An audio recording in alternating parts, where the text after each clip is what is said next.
Salut à vous mes petites pailles, on se retrouve pour une nouvelle vidéo et c'est la review du chapitre 821. Alors c'est un chapitre qui m'a un peu décontenancé.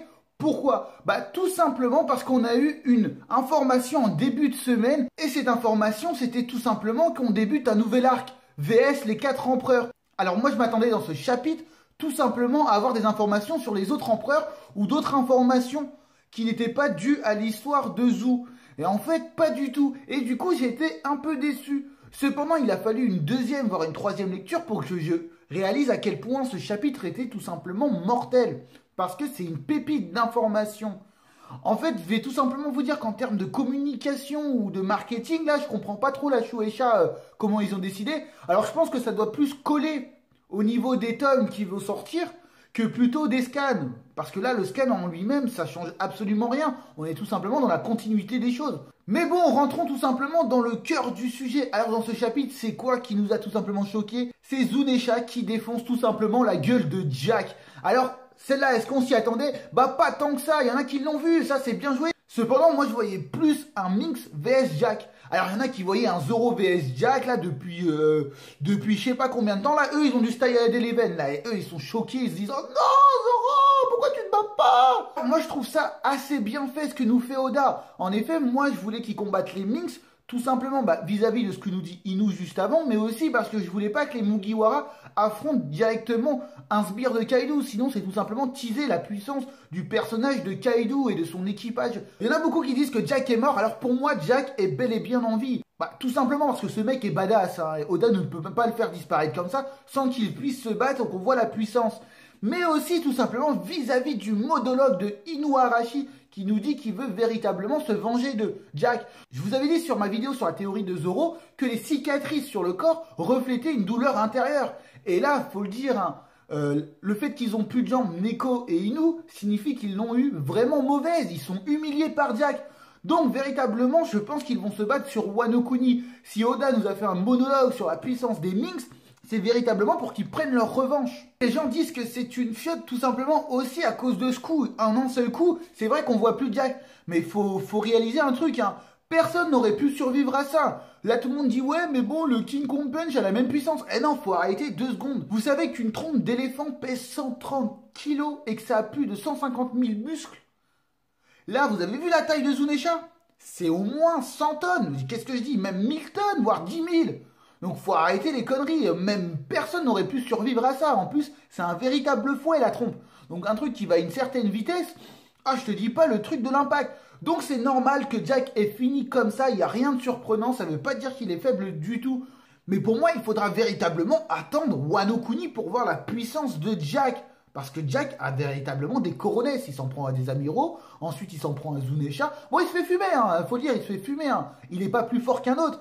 Mais au moins, il a les couilles pour y aller. Dans ce chapitre, qu'est-ce qui nous a aussi tout simplement percuté? Eh ben, c'est le Denden Mushi qu'on voit à la fin. Alors, ce serait le Denden Mushi de Apu, Scratchman Apu. Alors, ça voudrait dire soit qu'il est dans l'équipage de Kaido après sa rencontre avec lui, justement, il y a quelques jours, ou alors, ça veut dire qu'il faisait partie depuis le début de l'équipage de Kaido. Mais on peut faire de nombreuses théories sur Apu, du fait qu'on en sait très peu et juste le Denden Mushi. Donc faudra attendre un peu d'autres chapitres, je vais pas essayer d'épiloguer là-dessus.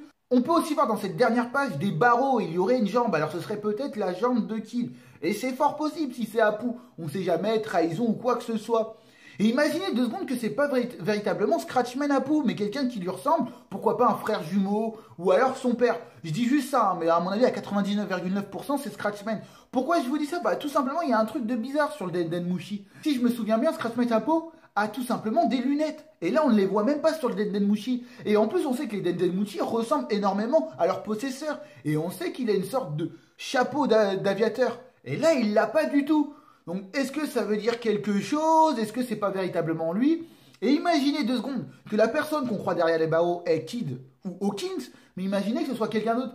Je sais pas, moi je dis Gewerly Bonnet. Pourquoi? Bah tout simplement, on a vu Gewerly Bonnet quand elle apprend justement le clash entre Doflamingo et les Mugiwara et Oshiro, qu'elle est sur une île enneigée. On ne sait jamais, ça pourrait être cette personne, ça pourrait être Gewerly Bonnet. Si véritablement celle-ci est la fille de Bimum, on peut voir que Kaido pourrait faire pression. En effet, en capturant une de ses filles, il lui dit bah, viens faire la guerre, je veux ton rôle poneglyph. Et du coup, on pourrait véritablement comprendre l'ensemble des 4 empereurs, l'arc 4 empereurs. Cela signifierait que Kaido a des putains de coronesses. Bah tout simplement parce qu'il affronterait Wano Kuni, les Mugiwara et en plus de ça, Big Mom. Il se battrait quand même sur 3 fronts. Il est balèze le mec. Ce qui me dérange véritablement dans cette mise en scène de la dernière page, c'est tout simplement ce que nous montre Oda. Encore cette énorme ombre derrière les nuages. Alors qu'est-ce que ça signifie? Pourquoi ne nous montre-t-il pas Kaido, sachant qu'on l'a déjà vu dans le chapitre 795?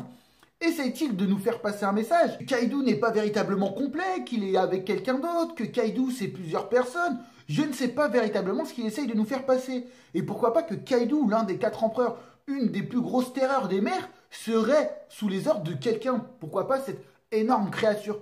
Alors je dis ça, je pars un peu en couille, c'est tout simplement je comprends pas la mise en scène de Oda à ce niveau-là. Donc maintenant intéressons-nous à quelque chose qui nous mettait en haleine depuis quelques temps, c'est tout simplement le trait qu'il y aurait sur Zou. En effet, il y aurait soi-disant un trait sur Zou, et là on s'en doute car Jack n'a pas trouvé l'île une fois, mais bien 2 fois. C'était pas un coup de chance la première fois, et là la deuxième fois non plus. Donc là il y aurait véritablement un traître, et qui est le traître? Alors il y a... Moi je vois peut-être quelqu'un, je suis pas trop sûr, en fait c'est ce personnage de Variété. En fait si vous regardez bien, Variété est un personnage assez mystérieux. En effet il va et vient, il disparaît, il est là, et on ne sait jamais d'où il sort celui-là. En plus il fait un peu symbole de messager, donc informateur, celui qui observe. Donc il pourrait tout simplement jouer double jeu. Et si vous regardez un peu les chapitres précédents, vous remarquerez que Variété est jamais présent lors des combats. En effet, il est juste là pour observer et intervenir 1 ou 2 fois. On peut juste le voir lorsque la porte est détruite de Zou avec une petite bosse. Il a reçu un petit coup. Rien de bien méchant. Donc, est-ce que Variété serait véritablement le traître? C'est à voir. Alors, est-il véritablement tombé de Zou? L'a-t-on fait tomber? Ou est-il tombé tout seul? Et on peut penser qu'en fait, il serait tombé sans faire exprès parce qu'il aurait décidé de descendre de Zou. En effet, il aurait entendu peut-être une conversation avec les Mugiwara. Peut-être qu'il aurait entendu le nom de Momo. Et du coup, ça lui aurait fait tilt. Il aurait essayé de rejoindre Jack. Et en fait, il serait tombé de Zou sans faire exprès dans sa descente. Et il savait très bien qu'il y avait un bateau amarré, celui des Mugiwara. Et maintenant, intéressons-nous au cœur de ce chapitre, le fait que Luffy et Momo entendent la voix de Zunisha. Alors c'était bel et bien la voix de Zunisha. Et je vous avais fait une théorie il y a environ 5 mois sur Zou. Et ce chapitre pourrait tout simplement confirmer ma théorie. Mais ce qui va nous intéresser, c'est pas que Luffy et Momo entendent la voix, mais véritablement que Momo puisse parler à Zunisha. Et seul Momo peut le faire. Ça vous fait penser à rien? Eh ben oui, à l'île des hommes poissons, et plus précisément Shirahoshi. Shirahoshi, tout comme Luffy, pouvait entendre la voix des rois des mers. Cependant, seul Shirahoshi pouvait leur parler. Et comme on sait que Shirahoshi est une arme antique, Poséidon, alors il serait possible que Momo soit une arme antique. En effet, souvenez-vous, il y a 5 mois, je vous avais fait une théorie sur Zou, comme quoi Zou pouvait être en rapport avec une arme antique. Et plus précisément, celle de Pluton. Et je crois que tout simplement ma théorie peut se confirmer grâce à ce chapitre. Donc allez-y, allez la voir et vous allez voir que j'étais quand même sur le bon chemin. Donc dans cette théorie, je vous avais tout simplement dit que Zou était en rapport avec l'île des hommes poissons. Tout simplement parce que Zou était un copier-coller de l'île des hommes poissons. Et ma théorie se base essentiellement sur quoi? Bah tout simplement à cause de Joy Boy. Moi, Joy Boy, je vous avais dit que ça avait une sonorité de livre de Job, comme dans la Bible. Et dans le livre de Job, on parle de 3 créatures. Le Léviathan, le Behemoth et Ziz. Le Léviathan est une énorme créature marine. Et elle serait de type femelle. Tout comme Shirahoshi. Shirahoshi peut contrôler les rois des mers. Ça me fait véritablement passer au Léviathan. Et la créature, le Behemoth, serait une énorme créature, mais gigantesque, à peu près de la taille de Zou. On a pensé au début que c'était soit un taureau, soit un rhinocéros, voire même un éléphant. Et ce qui est assez marrant, c'est que Joy Boy et Shirahoshi sont amants. Et en plus, dans la Bible, le Léviathan est l'amant du Behemoth. Donc j'en avais conclu que Joy Boy avait un rapport avec Zou. Et du coup aussi avec Pluton. Mais vous allez me dire, ouais Pluton, mais c'est un bateau, on nous l'a déjà dit. Alors je pense que tout simplement Oda nous ment. Parce que Oda nous ment à plusieurs reprises. Car on a le même flux d'informations que les Mugiwara. Et si les Mugiwara sont biaisés, eh ben nous aussi. On nous a dit que God Roger avait été exécuté, capturé par la marine. Faux!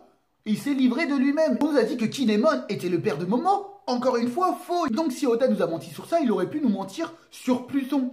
Et en effet, qui a les plans de Pluton? Bah c'est tout simplement Franky. Rappelez-vous tout simplement comment Franky appelait ses armes, les Battle Franky. La seule chose qui changeait, c'est tout simplement le numéro.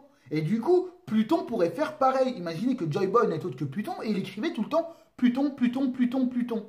parce que c'était peut-être son nom de famille ou quoi que ce soit. J'étais parti de ce principe-là que Oda nous aurait menti. Donc les armes antiques pourraient bel et bien être des personnes, et Goldie Roger n'avait pas réussi à les avoir parce que c'était pas de la même génération. Et vous allez me dire, ouais, pourquoi Pluton? Simplement, si vous faites des recherches sur la planète Pluton, vous verrez que les scientifiques ont découvert une tache blanche en forme de cœur. Et celle-ci se fait appeler par les scientifiques la baleine blanche, tout comme la baleine blanche qu'il y a sur Zoo. Donc j'avais fait le rapprochement.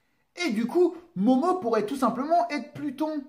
Et justement, avec toutes les informations qu'on a eues, je peux étoffer toute ma théorie. En effet, lors de l'île des hommes poissons, les monstres marins qui récupèrent Noah qui est détruit disent est-ce qu'on pourra le réparer? Il y en a un qui dit ouais, cette famille pourra, mais l'autre dit cette famille ne pourra pas, elle n'est plus ce qu'elle était plus ou moins, si je me souviens bien. Et maintenant on sait que la famille Kuzuki sont de grands artisans et qu'ils ont construit les poneglyphes. Et je vous ai dit que Pluton pouvait être tout simplement un inventeur. Donc Momo pourrait être le descendant de Joy Boy. Et du coup, le clan Kuzuki serait lié à Joy Boy et à Pluton. Et le fait que Momo puisse entendre la voix de Zunesha et en plus lui parler, signifierait qu'il pourrait être une arme antique. Donc voilà pour la fin de la théorie sur Momo, comme quoi il pouvait être une arme antique. Et il y a un truc qui me perturbe sur Zunesha. Tout simplement que Luffy et Momo entendent sa voix. Cependant, si Zunesha est véritablement un animal, qu'il soit antique ou pas, quelqu'un aurait dû entendre sa voix. Comme sur Skipia, où on a eu le gros serpent qui protégeait Shandora, qui était vieux de pas mal de siècles, et il y avait un des personnages des Mugiwara qui entendait sa voix. Et oui, Chopper, on ne parle pas du tout de Chopper dans ce chapitre. Et si c'était véritablement un animal, Chopper aurait dû entendre sa voix. Donc Zunesha est-il véritablement un animal à proprement parler? Souvenez-vous tout simplement des mini-aventures de NR. On a pu voir que quelqu'un construisait des petits robots. Et ces petits robots étaient doués d'émotions. Ça veut dire qu'ils auraient plus ou moins une âme. Et pourquoi pas, c'est le même principe sur Zunesha. Donc voilà pour ma review du chapitre 821. Alors j'espère que cette review vous a plu. C'est à présent la musique. Likez, partagez, commentez et surtout abonnez-vous. Encore merci de m'avoir regardé. Et on se dit peace mes petites pailles.